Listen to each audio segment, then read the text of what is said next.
Hola, mi nombre es José Eduardo Tez Espinosa.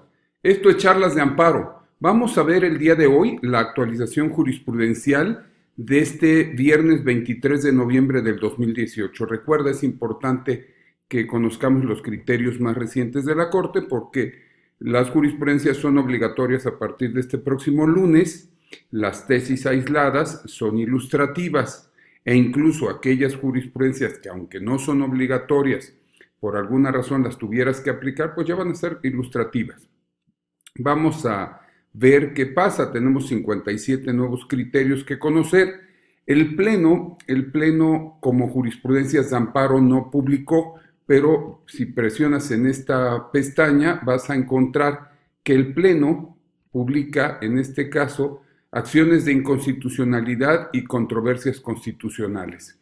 Son temas relacionados con extinción de dominio, son temas relacionados con asentamientos humanos, son temas relacionados con la evaluación del potencial invalidatorio de las irregularidades acontecidas en un procedimiento legislativo, son temas relacionados con asentamientos humanos y autorización de desarrollos inmobiliarios. Si son tus materias, pues te invito a que las veas. Acuérdate, la ley de amparo establece la obligatoriedad de la jurisprudencia de amparo, pero hay una ley reglamentaria de las fracciones primera y segunda del artículo 105 de la Constitución Federal y en su texto respectivo, artículo 43, si mal no recuerdo, se establece, si no aplícame la suplencia del error, se establece la obligatoriedad de la jurisprudencia emitida en acciones de inconstitucionalidad y controversias constitucionales. ¿Qué llama la atención? Que basta que sea un solo precedente con una votación mayoritaria de 8. Entonces, te invito, cuando son las del Pleno, te invito a que examines estas jurisprudencias de acciones de inconstitucionalidad y de controversias constitucionales, en donde podemos encontrar respuestas también.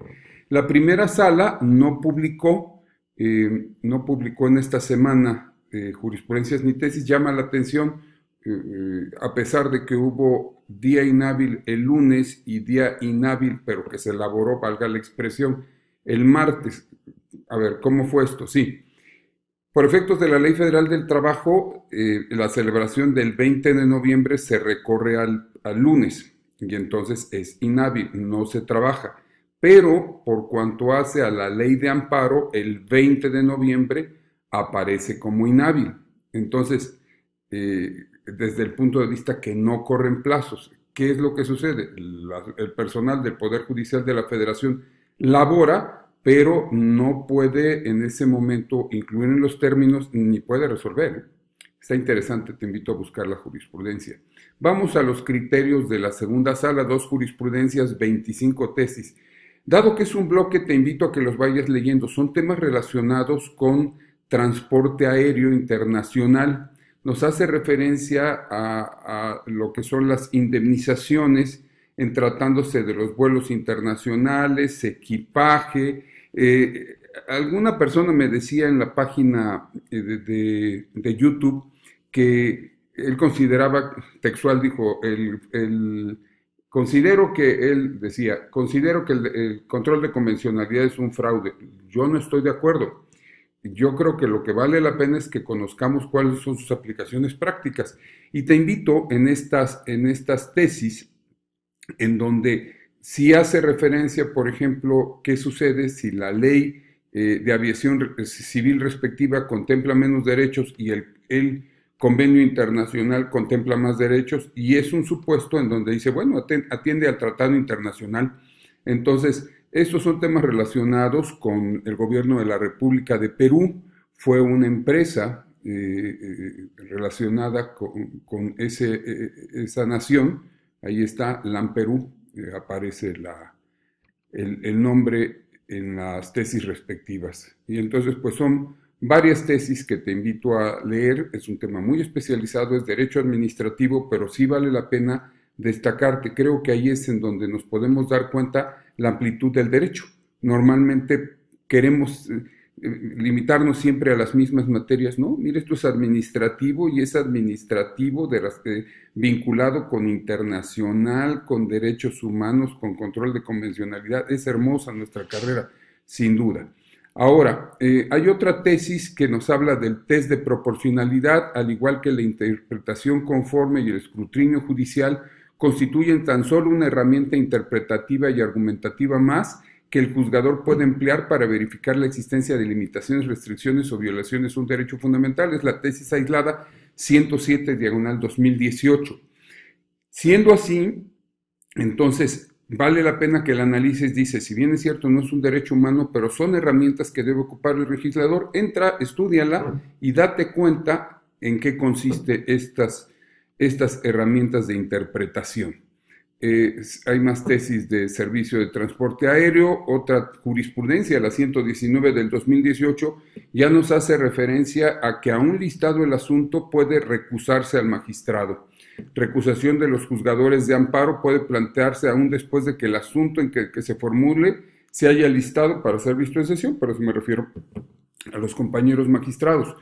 En más de una ocasión he planteado, bueno, todos debemos ser imparciales. Si tú consideras que no lo somos, pues bueno, tendrías que recusar al juzgador respectivo, hay que exhibir una garantía y desde luego el juzgador pues tendrá el derecho de defenderse, saber si se surte o no la causa de impedimento respectiva. No basta con que la otra parte o la parte quejosa o la parte que considere que se surte el impedimento está, el único que puede determinar que se surte el impedimento es el órgano que lo califica. Una jurisprudencia, si eres laboralista, 107/2018, que nos hace mención a un criterio pues bastante peculiar porque se contrapone, valdría la pena analizarlo, a uno que en su momento se sostuvo en fiscal.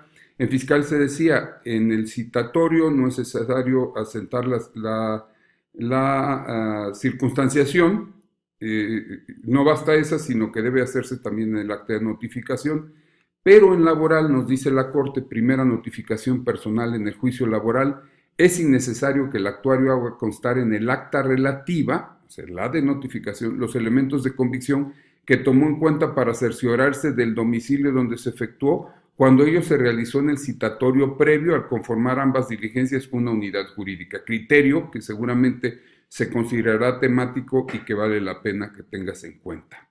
Libertad tarifaria, el legislador puede sujetar el cumplimiento de determinadas condiciones, las tarifas de los servicios que se presten utilizando bienes nacionales, es la tesis 106/2018. Bienes del dominio público de la Federación de uso común, el legislador puede sujetar la prestación de servicios que los utilicen a las modalidades que busquen proteger el interés público y garantizar el uso general de los recursos productivos.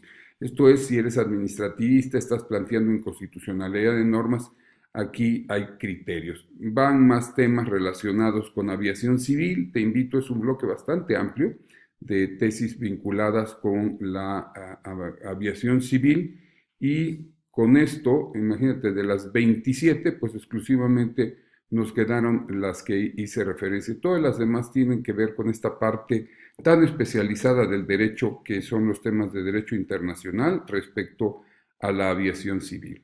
Eso nos dijo la segunda sala. Plenos de circuito, 4 jurisprudencias. Recuerdo, estas jurisprudencias solamente son obligatorias en el circuito respectivo donde se tomaron. Una muy importante es del muy importante en cuanto al tema que trata, el primer circuito. En el pleno de circuito en materia civil del primer circuito se dilucida la contradicción de tesis en donde algunos colegiados estaban considerando que respecto de medidas cautelares concedidas por autoridades judiciales no se podía conceder la suspensión porque así lo establece el artículo 128 de la Ley de Amparo. Sin embargo, hace un criterio pues, muy interesante los compañeros del primer circuito y dicen, fíjate que debes de tomar en cuenta la teleología de la reforma. Dice, toda vez que en esta reforma del 17 de junio del 2016, el bloque que se reformó de la Ley de Amparo tiene que ver con sistema acusatorio adversarial. Entonces, si dice la disposición contenida en el penúltimo párrafo del artículo 128 de la Ley de Amparo, se refiere a determinaciones emitidas en procedimientos penales de corte acusatorio y no en procesos civiles. Máxime que está la jurisprudencia 53 del 2017, suspensión definitiva. Hay casos en los que es posible otorgarla contra medidas cautelares dictadas en procesos civiles o mercantiles. Eso dijeron los señores magistrados que integran el pleno de circuito en materia civil del primer circuito.